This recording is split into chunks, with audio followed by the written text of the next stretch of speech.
Since the earliest days of mobile phones, a small but steady contingent of environmental activists, conspiracy-inclined folks, and some scientists have warned about the hidden damage they could be causing to our bodies, due to the radio frequency energy cell phones use to communicate with cell towers.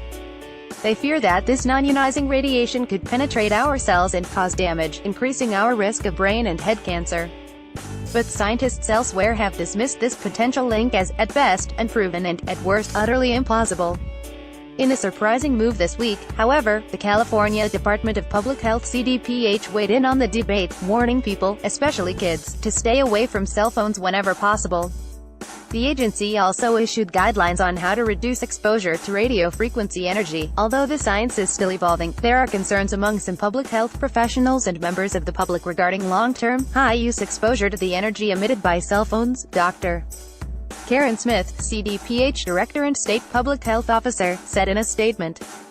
Aside from brain and head cancer, the guidelines note, radio frequency energy has been suspected of causing infertility, headaches, and memory or learning problems.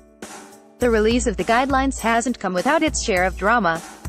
In 2016, KCRA reported, Joel Moskowitz, the director of University of California Berkeley's Center for Family and Community Health at the university's School of Public Health, sued the CDPH after they refused to make public a draft of the guidelines they had first developed in 2009 but chosen to hold back.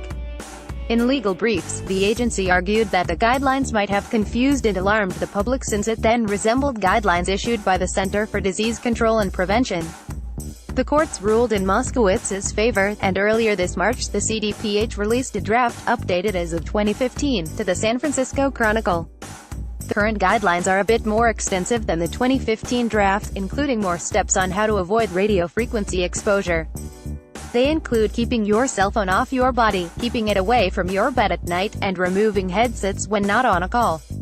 It also advises not using the phone when the signal is weak and not using your phone to stream music and video or download large files, activities that can increase the amount of radio frequency energy cell phones emit.